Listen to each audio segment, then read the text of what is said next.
Okay, Slides. so before we start, I want to ask the author of the bill to please give his opening. And then we'll start with you, and then Audrey, and then Mr. Nungo. Sir? Hafaday, and thank you very much, Mr. Chairman, for having the public hearing on Bill number 270-34. Since the passing of Public Law 34-44, which increased the tax on liquid fuel by 4 cents in January of this year, coupled with rising oil prices in our region, we have seen increase after increase in the price of liquid fuel for our island and its commuters.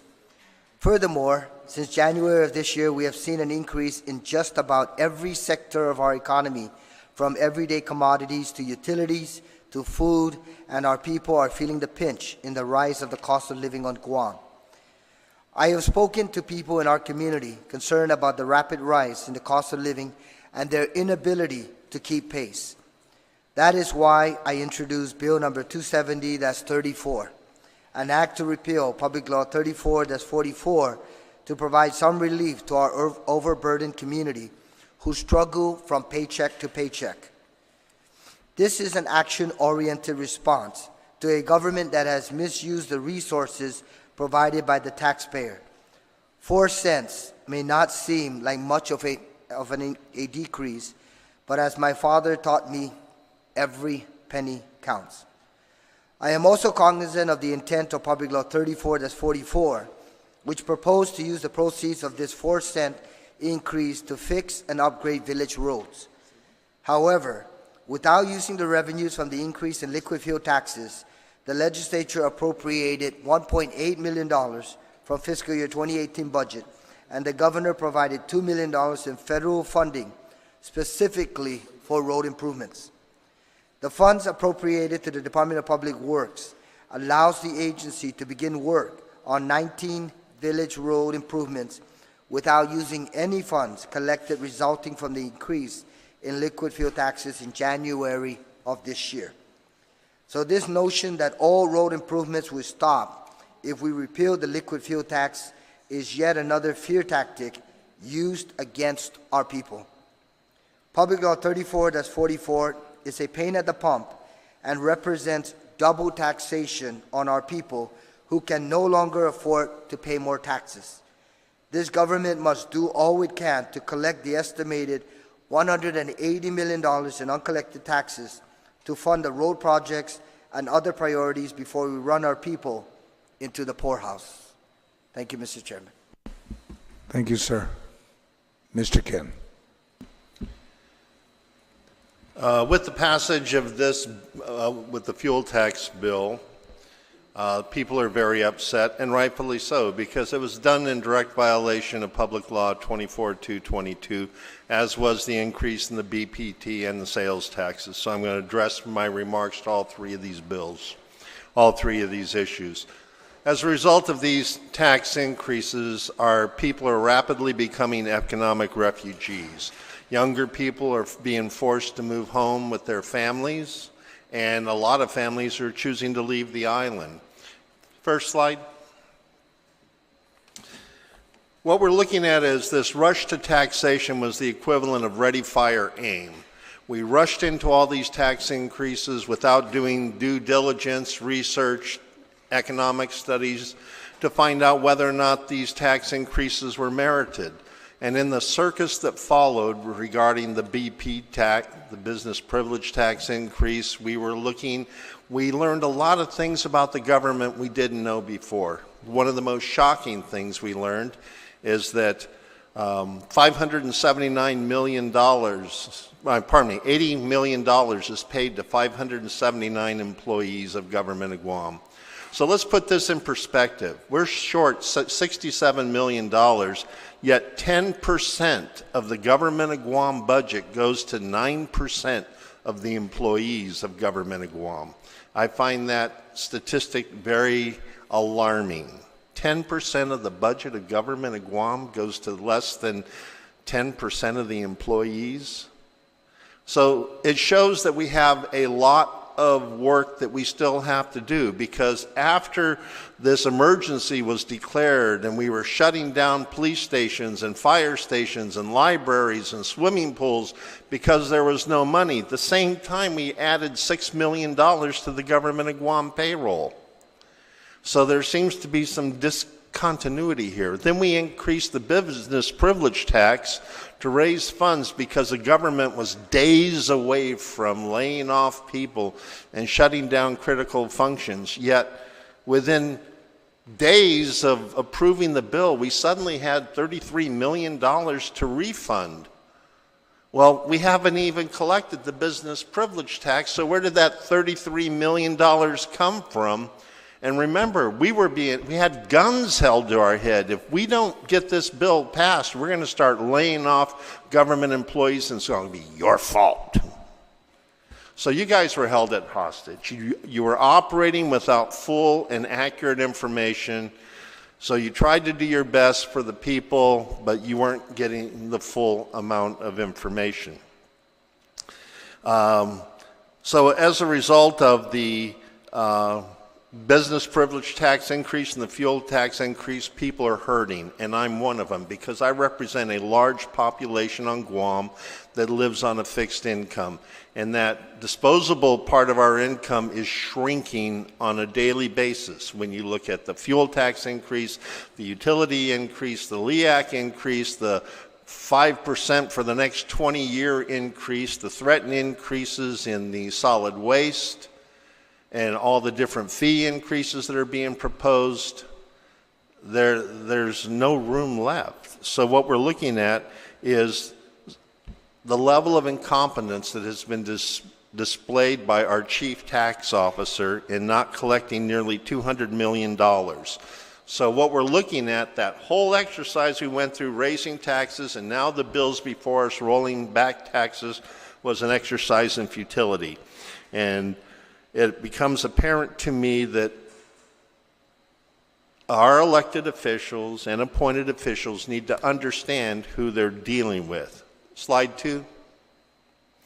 So let's go back to basics. We have a limited population. It's 162,000 people. 28% of our population is receiving SNAP benefits. 1/3 of our population is 50 years or older. 23% of our population is 18 years or younger. So 46% of our population is in their peak earning years right now. These are the people that are paying the taxes. So let's take a closer look at them. Next slide.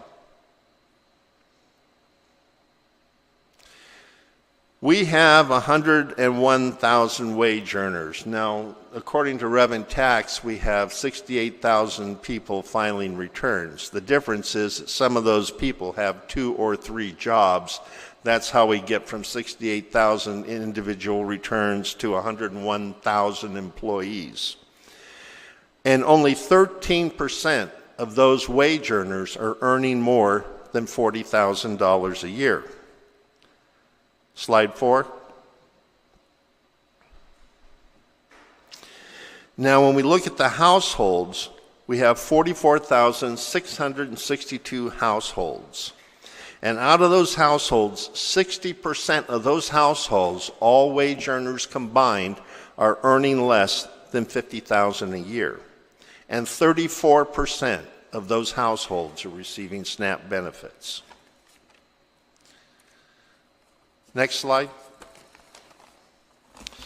Now, according to the public broadcasting system News Finance Show Market Watch, in 2018, the Federal Reserve Board expressed concern that 39% of American households are forced to juggle financial obligations as they pay their bills. In other words, they can't pay all their bills in the same month. They're juggling. And that millions of families are one paycheck away from being homeless. Next slide. This is the law of unintended consequences running rampant through our community. With the business privilege taxes, the people are suffering, and the legislature shares part of the blame for this. Put yourselves in the shoes of people who work 2 or 3 jobs with no benefits just to survive as it is, only to see nothing but an endless chain of dramatic increases in the cost of living across the board on food, fuel, utilities, shelter, and clothing. And when we look at our economy, we have had a better than 30% increase in the cost of living here on Guam, driven by those taxes and utilities, port increase. Many families have now become multi-generational families, and we have a growing homeless population living in their car or abandoned shacks in the village, and a growing number of them are Guam's military veterans. Next slide. Now, according to the U.S. Department of Labor, the cost of Consumer Price Index for the year March 2017 to March 2018 was 1.4%. Well, I have my own Consumer Price Index. For the past 28 years, I make breakfast every Sunday. It is the same breakfast every Sunday. That was the gift I gave to my wife. And just in the past year, we're looking at the changes. We've seen potatoes go from $3.27 to $5.97, an 83% increase. Eggs have gone from $2.99 to $3.99, 33% increase. Cheese has gone from 4.25 to 6.25, a 47% increase. Sausage has gone from $4.99 to $5.99, 20% increase. So that total Sunday breakfast in less than a year has gone from $15.50 to $22.20, a 43% increase in 1 year.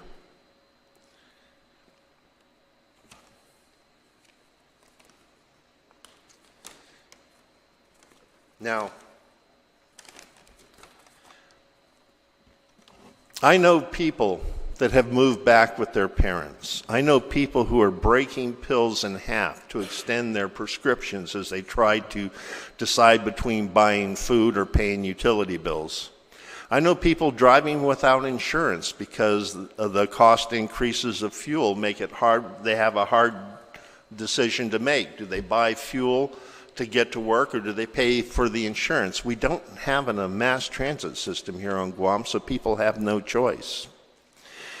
This body is quick to draw when it comes to raising taxes on everything for everyone. But you slam the door in the face of those people who must pay those taxes every time you vote down any change in minimum wages. We have a large service economy, as I've shown you earlier, where people are trapped in low-paying service wage jobs. And you're afraid to raise minimum wage because it's going to drive up the prices. Well, take a look at what's happening. The prices on everything have gone up dramatically, and the people in the middle are being squeezed like they're in a vice. That's why we're seeing a flight of people with job skills leaving Guam, going to places where they can get a better quality of life and a lower cost of living. So contrary to ADLOOP's assertion that the business privilege tax increase only adds a penny to each dollar of expenditure, I think we've seen across the board that that is not true. I mean, we have the only McDonald's in the world where the dollar menu is $1.50. Think about that for a second.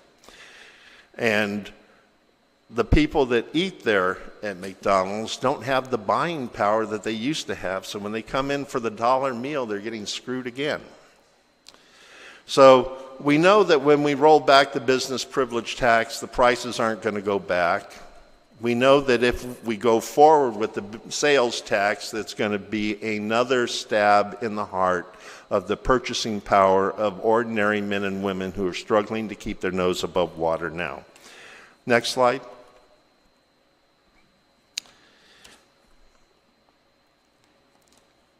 As we see right here, the people of Guam have faced an endless onslaught of increases in the cost of living that are beyond their control. People have a choice. They can either have power or not. They could drive their car or not. These are not luxury items. It's not like we're trying to decide, do I get a J.C. Penney purse or a Gucci purse? These are life and death decisions for the quality of life of ordinary people living here on Guam. And as we saw, when the business privilege tax went from 4 to 5, commodity prices went up anywhere between 20 and 80% across the board. The day after the business privilege tax went up, there's a snack I buy every day when I gas up. It used to be 89 cents. The day after the business privilege tax went into effect, it's $1.99. So tell me how this 1-point increase in the business privilege tax, which was sold very heavily by all the minions from Adelup, is only going to add a penny to every dollar. 89 to $1.99, I submit, is more than a penny. So not adding a sales tax at this time is crucial to the financial survival of many of Guam's families, because right now the people of Guam are caught between a rock and a hard place based on the damage inflicted so far. And if you're not going to raise the minimum wage, the least you can do is give them a break today and not add the sales tax until such time as the government has done the work it should have done in the first place before raising the taxes. Now, I say that based on the fact that while we were in crisis, we added $6 million to the payroll. We paid $33 million in refunds before we got a single penny of the tax increase. And recently, we've seen where the Guam Economic Development Authority wants to give a golden parachute to a business in trouble that's about to have a building foreclosed on by the bank and is over a year behind in their lease payments. Now, the building note is $1.3 million, but GIDA wants to give them $4.8 million. So again, we are seeing a government that is not acting responsibly, not living within its budget. Next slide. Was that the last one? Okay. I guess that was the last one. So until such time as government actively takes the steps necessary to improve the income for those trapped in low-wage service industry jobs living just above, at, or below the poverty level, the government is going to have to do what 60% of households do on Guam, and that is live within its means. So before you raise taxes on a population struggling to keep a roof over their head and feed their children, you guys need to do the hard work first. And that means going back, resetting the clock, eliminate the fuel tax, roll back the business privilege tax, don't implement the sales tax, and then the business privilege tax increase just gave the government an excuse not to do the hard work. So you guys need to force the government to do the hard work they should have done before they came to you and asked for those increases in taxes from us. Thank you. Thank you. Sir, Mr. Andy?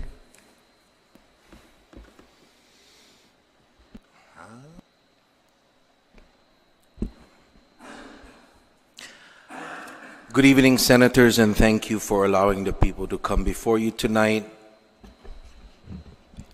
Thank you. And offer their testimony on the bills being proffered, namely Bills 270 and other bills that have increased the taxes on the people of Guam. My name is Andre Bainum, and I come before you this evening tired, drained, and frustrated at the lack of empathy and the apparent disdain the government has shown the taxpayers of Guam, for which I wish to speak for this evening. What have we seen from this government in the past 5 months? Well, let me tell you. In January, this government began the assault on the taxpayers' wallets by raising the price of the liquid fuel tax to fix and repair roads, despite there already being a dedicated funding source for that very purpose. We later discovered that the money collected to fix and repair the roads, namely car registration and license fees, is currently being diverted for other purposes, for other uses than its intended purpose. In February, this government continued its assault with the shock and awe campaign to get at the taxpayers' wallets. They threatened furloughs, payless paydays, and the collapse of the only public hospital in Guam if the taxes are not raised immediately. They took no responsibility and blamed the evil empire, the United States, and the Trump tax cuts for their assault on our wallets, even though they had ample time to make the necessary adjustments to this government to accommodate the shortfall. In March, the assault on the taxpayers' wallets entered a new, more sinister phase, with Operation Screw the Safety and Security of the People by closing down police and fire stations until taxes were raised. Questions about whether this government and its leaders are truly benevolent began to surface after the closing of the stations, and the answers became apparent. This government and its leaders don't care about the people they serve. By mid-March, Operation Temper Tantrum went into effect. The line of demarcation was crossed, and the dear leader entered this house, the people's house, and threatened, insulted, and harangued the people's representatives. You were held hostage in this hall for several weeks, and Operation Temper Tantrum became so overwhelming you surrendered, raised taxes, and in the end the people had to hand over their wallets and their hard-earned money to a government that is inept and derelict in its duty to put its citizens first. In April, the smoke began to clear, and the taxpayers realized we were played. You were bamboozled, hoodwinked, bola-bola'd.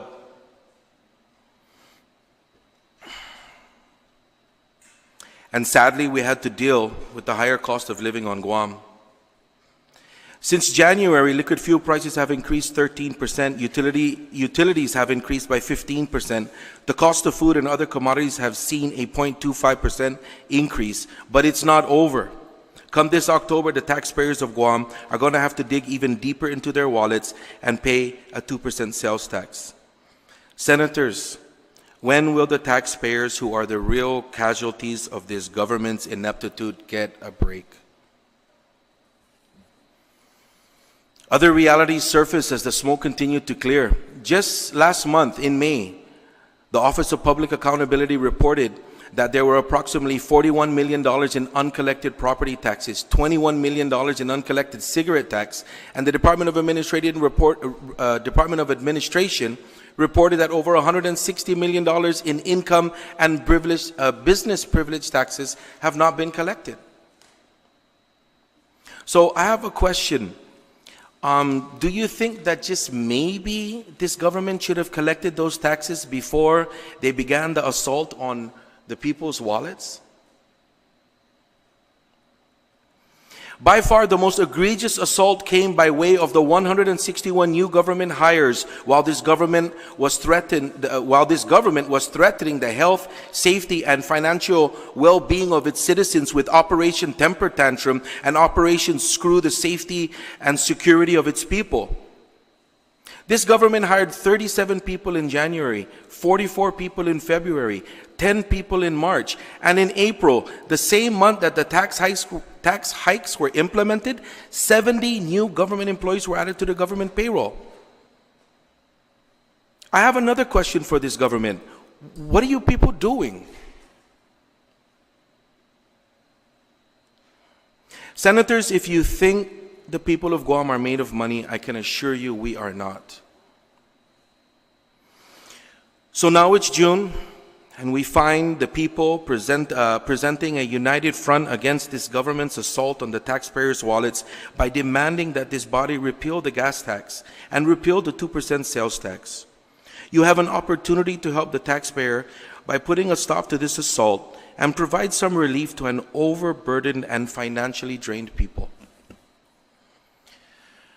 And for future reference, before you plan an assault on the taxpayer, collect all unpaid taxes, stop the political hiring, and restructure this government to reflect its current financial realities. By doing so, you will inspire confidence and trust so lacking in our government today. So I encourage you to vote yes and repeal the liquid fuel tax. Vote yes on Bill 270 and repeal the 2% sales tax. And do this for the sake of the people that you swore you would serve. Thank you for listening. Senator Bob Klitzky, you're recognized. Thank you very much, Mr. Vice Chairman. First of all, I need to make an amendment in limine to my testimony. I've misidentified Speaker Cruz as the chairman of this honorable committee. And second, apparently there is a leak in my operations somewhere, which will become apparent when one compares what Senator Esteves said with my testimony. So I'm going to have to figure out if I can plug that leak. But my testimony follows. Honorable Chairman and members of the Committee on Taxation and Adjudication, I, Robert Klitzky, come before you to oppose Bills 34-263 and 264. I submit that Bill 262 provides a complete solution to the sales tax problem. To fine-tune that which should be cast off can't be seen as an effective undertaking. Sponsors are encouraged to disengage from these bills, support Bill 34-262, and stand by to override if necessary. So apparently, either there's a leak or Senator Esteves and I have a telepathic connection. Thank you, Mr. Chairman. Should I proceed straight to 262? Yes, all right. Honorable Chairman St. Augustine and honorable members of the Committee on Taxation and Adjudication, I, Robert Klitzky, come before you to support Bill 34-262.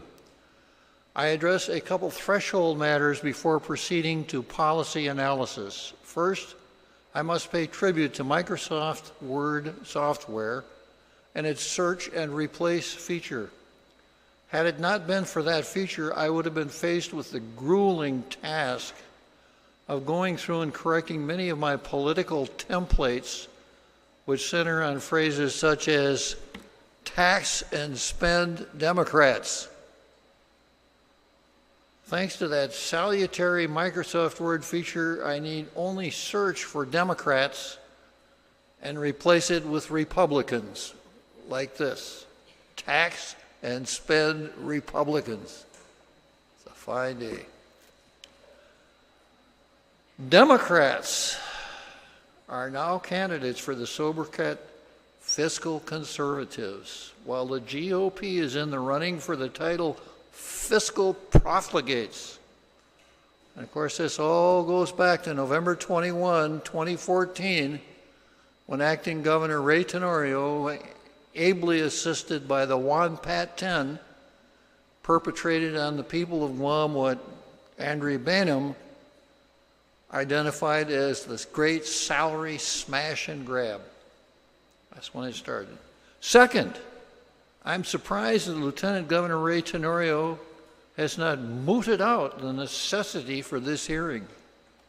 Friday's Guam Post reported in an article entitled "Tenorio Reverses on Sales Tax" as follows: after his administration's fierce lobbying for the implementation of a sales tax, Lieutenant Governor Ray Tenorio on Thursday announced he will support a repeal of the sales tax.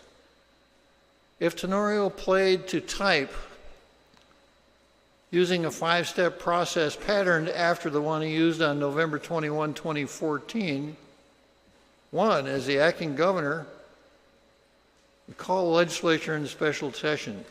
Two, he'd send this bill repealing the sales tax to this legislature.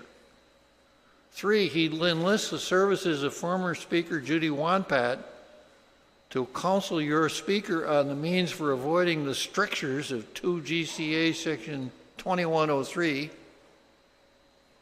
to demonstrate how she moved forward sans public hearing and how she avoided the Section 2103 requirement that she, quote, certifies that emergency conditions exist involving danger to the public health or safety. The requirement for a public hearing may be waived. She'd have a heavy burden doing that because it's very clear that the current Speaker of this legislature is not going to do such a thing. 4, enlist the services of Senators Rodriguez and Morrison, the last unreconstructed members of the Juan Pat 10 still serving, to urge prompt passage of the repealer, you can do it in about an hour or so, and sign the bill immediately upon receipt, thereby deep-sixing the sales tax in less than 1 day. There would have been no need for this hearing, but that was then and this is now. The Tenorio Juan Pat 10 shenanigan put money in Tenorio's pocket. Using the same maneuver now would actually put money in the people's pocket. It's a big difference. So much for the 2 threshold matters. Now for the administration's fierce lobbying for the implementation of a sales tax.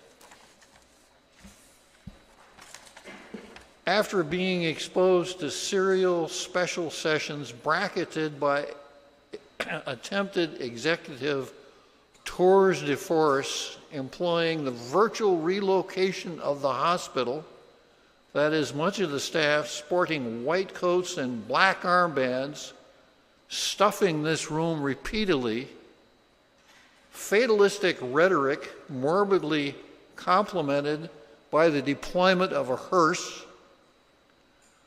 the closing of police and fire stations, parks and pools for at least dramatic effect, if not coercion, punctuated by the governors sitting at the rear of this hall, is shaming this body generally and some members in particular, plus asking for resignations.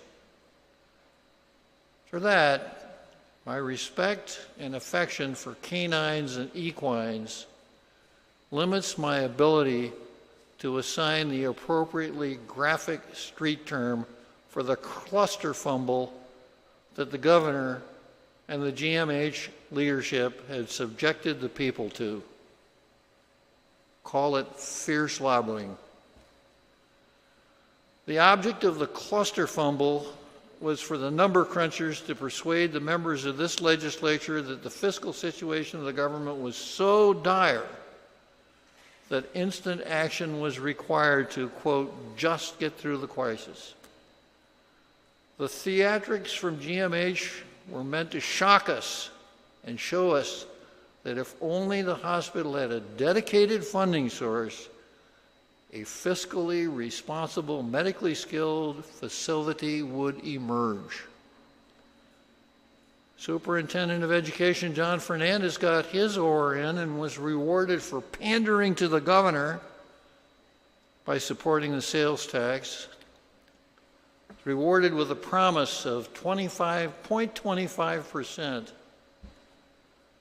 of the increased revenue gleaned by the sales tax for, quote, capital improvement needs.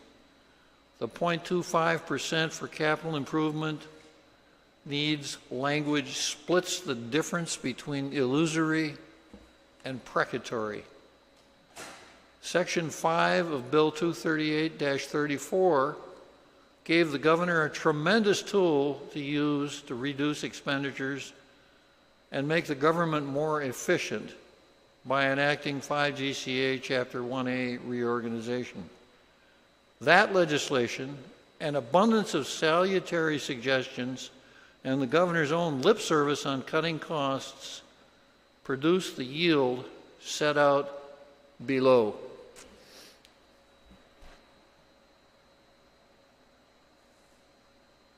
That's it. Nothing. Nothing at all. Contrast what the governor did with all that we've learned since 248 passed. 1, many taxes have not been collected. 2, there has been no cost cutting.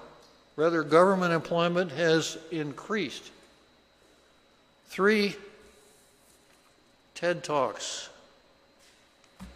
A magazine article, the subtitle of TED Talks is Former GMH Administrator Reveals Power Struggles, Connivances, and Possible Double-Dipping by Physicians.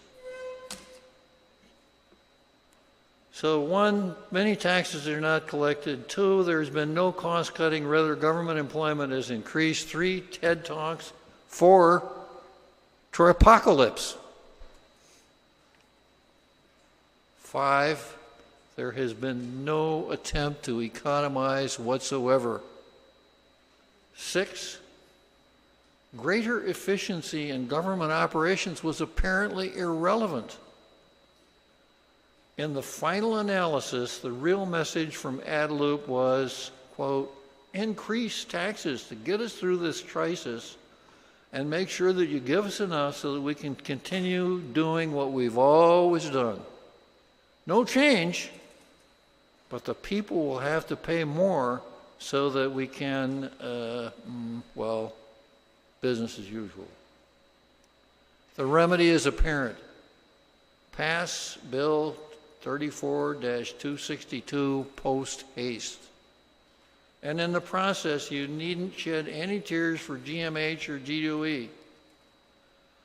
John Fernandez abandoned his role as champion of the children and leader of education when he came here and jumped into the political maelstrom to pander to the governor by addressing tax policy, vice the matters clearly within his charter. The 0.025% reward is evidenced by such weak language that it cannot be said to have the consistency of even firm Jell-O. Although he has tried to divest himself from them, the provisions of the Every Child Act give the superintendent a full quiver of statutory and judicial arrows to aim at public officials who would attempt to tear down the primacy of his department. That statutory strength was buttressed by the passage of this very law, which made it clear that with a priority number of 101, the Department of Education is the top priority of this government. GMH, using a script borrowed from Ringling Brothers, Barnum and Bailey, managed to go from the agency we wanted to love to one that we can now barely tolerate. The GMH venture into the political whirlpool was a disaster. GMH can start rebuilding its credibility by forswearing any role in the formation of tax policy and concentrate on health care. Tell us what's wrong at the hospital, why, and how it must be fixed.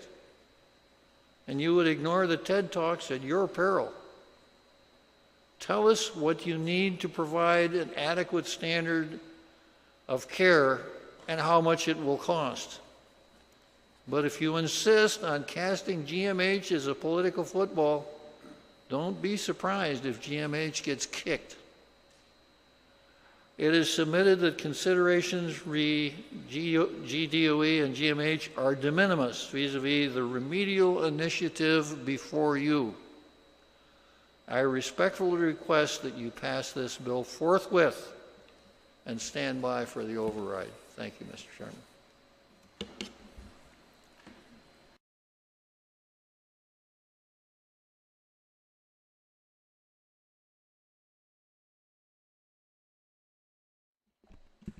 Hafa and good evening, Senators. Thank you for giving me the opportunity. I'm here as a public servant and also as an individual. Our number one industry for the island of Guam is tourism. And if you ask GVB, it asked its memberships, and it also did an economic impact report which has not been released, if sales tax will impact tourism. And the answer is yes. Can we afford to have Guam's number one industry be affected with downfall of tourism visits to our island? It will affect sales.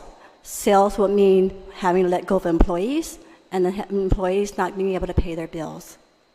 I understand the need for the dedicated funding source for the Guam Memorial Hospital and for DOE. We've implemented the 1% BPT for about a month now or so. Why not consider keeping the BPT of 1% and giving that 1% dedicated to GMH, 75% to GMH and 0.25% to GDOE. If the increased revenue of that 1% is $5 million, that would give GMH $3.75 million a month and GDOE $1.25 million a month, or $45 million extra a year and $15 million extra a year. How they spend it, they should be able to use it and make sure it's spent wisely and in the appropriate areas. We cannot afford to hurt our tourism industry. I just came back from Manila, and Guam was being promoted as being tax-free. We're already competitive with all the other markets for tourist business. To give that bad image will really taint our island. It's not good. So I really would I'd like to support Senator San Nicolas' bill of repealing the sales tax, but also possibly reconsidering keeping the 5% BPT so the government can have some kind of cash flow to help the areas that are in need, like GMH and GDOE. That's all I have to say. Thank you. Mary Rhodes. Hafaday and good evening now. Good evening, Senators, and thank you to our Senator and Chairperson for the Committee for Education, Finance, and Taxation, and the sponsor of the bill for Bill 262-34, Senator Mike San Nicolas. Earlier this year, my name is Mary Rhodes. I'm the president for the Guam Hotel and Restaurant Association, and earlier this year, GHRA did provide testimony regarding Public Law 34-87 and all of the other bills that were considered that were revenue enhancement bills. We didn't address all of the anticipated budget shortfalls and the continued operational deficits that were specifically provided because of GMH and GDOE. We understand the fact that these are services, public services that are necessary, but we strongly feel at GHRA that there are a lot of remedies that can take place and a lot of hard things that we have to look at for better and improved solutions on how to manage our government agencies. I know that we spoke together with the Guam Chamber of Commerce, and that's where we agree that we really should be looking at the adverse impacts of looking at tax increases on what will happen to our economy and with our consumers in mind. So although GHRA could not officially have an official position because of our member survey results, I did provide all of the detailed, all of the data that provided information on how we felt towards the increase of 1% temporary increase to the BPT, also looking at just a regular increase to the BPT, also a conversion, and then a sales tax. One thing was clear, was that we were not for a sales tax. It was really quite split. We do promote ourselves as a duty-free destination, and we strongly felt, and I put out a cautionary tale to everybody, that the fact that we're even considering that and making changes to our tax system without any economic data or studies is actually very reckless and irresponsible. As we've heard in previous testimonies this evening, and as we've already seen in the marketplace, PL 34-87 has already had immediate impacts and changes to the prices and cost of goods and services on the island. In my previous testimony, I implored the legislature as well as the executive branch for a balanced approach and for government accountability to collect all of the outstanding account receivables, reduce our expenses, and to live within our means without further taxation on the people of Guam. By supporting this repeal for Bill 262-34, we will correct a wrong decision that was narrowly made by this legislative body by only one vote. The 34th Guam Legislature should really focus on the cost containment and cost savings measures within government of Guam while focusing on collecting tax revenues, especially while we're conducting budget hearings. This is an opportunity where we can really look at not just where we need to reduce revenues, but also look at what was mandated as part of that public law, such as the fiscal realignment plan, because it did include $30 million in cost-cutting measures. And I know that the governor put out, I believe, $47 million in changes that would be recommended. So I think that's an opportunity to look at those changes and follow up on where those things are at, rather than looking at a sales tax. So those things were actually supported and outlined not only in the fiscal realignment plan, but also supported by a report by the public auditor in late 2017 with specific recommendations to increase manpower with lateral transitions and to find efficiencies within government by preventing any further leakages. With that $30 million in savings, which could be up to $47 million, but with that $30 million in savings, combined with the temporary 1% in the BPT that generates $3 to $5 million a month, that really gets to our initial goal that we set, that this was set out for, which was $60 million. So why did we increase BPT and add a sales tax in the same bill? Why did we do more than what we were asked to do? I provided the results of our member survey again, which showed the effects of those tax increases. And I'm not going to get into all of that because I know we've had a long evening and all of that is public record.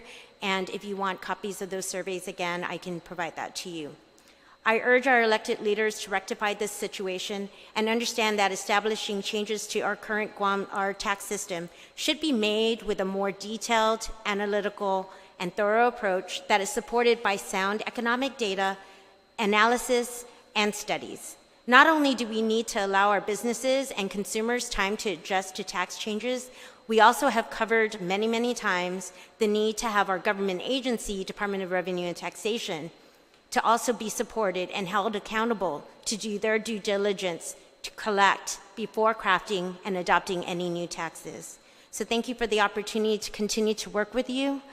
We truly hope for a more balanced approach and the repeal of this tax, of the sales tax with the approval of this bill 262-34. Thank you. Mr. Parkinson? Hello, my name is William Parkinson. Some of you may know me already. I am running for senator, but today I speak to you not as a Democratic candidate, but I speak to you as someone who's managed a small business for the last 6 years and has seen the struggles of the working class firsthand.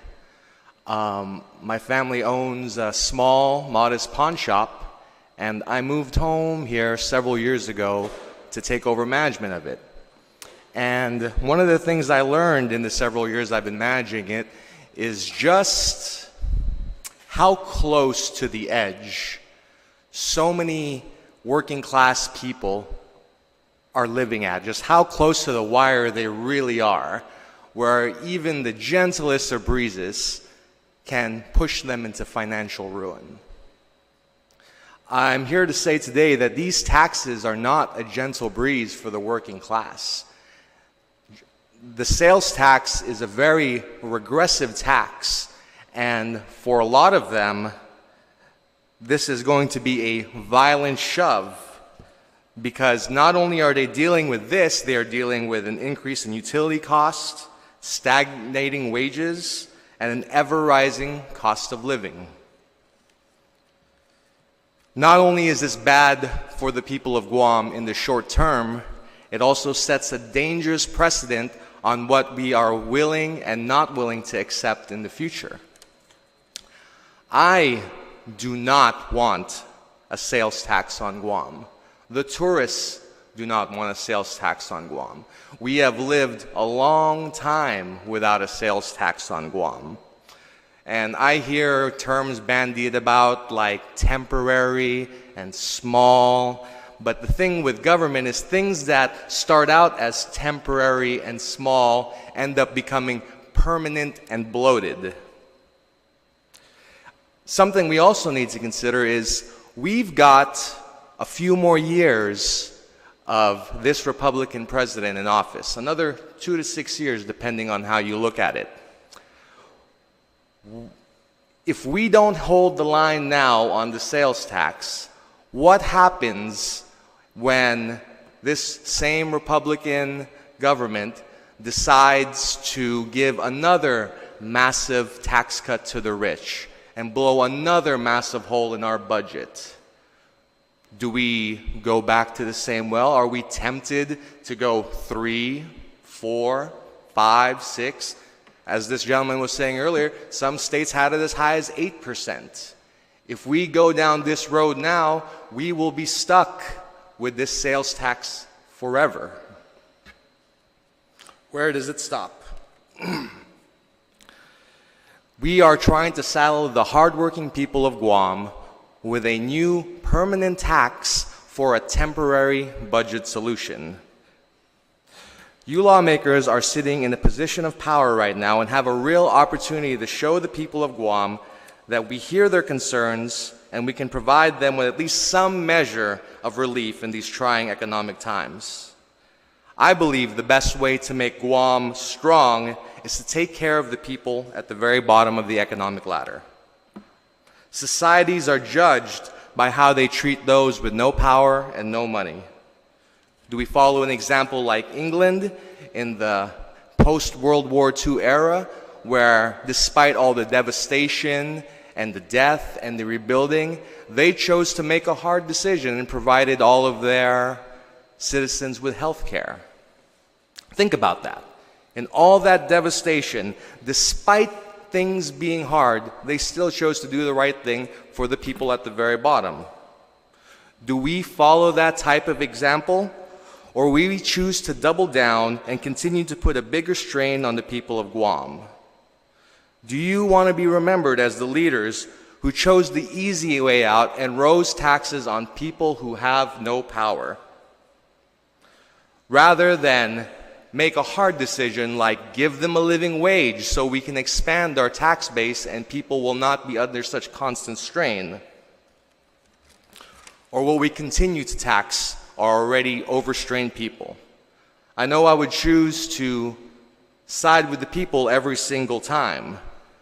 In this situation, we've got a lot of low-hanging fruit that we need to examine. We have a burgeoning, untapped cannabis tourism market that we can take advantage of. We can explore alternative tax bases that we have not dipped into yet. And as many people have said before, we have collection problems in the millions of dollars that could go a long way towards solving our budget problems. We can find more creative solutions than play tax the poor and let that broken record go on and on. So I implore you to please repeal these taxes. Thank you. Thank you, sir. Thank you, ladies, gentlemen.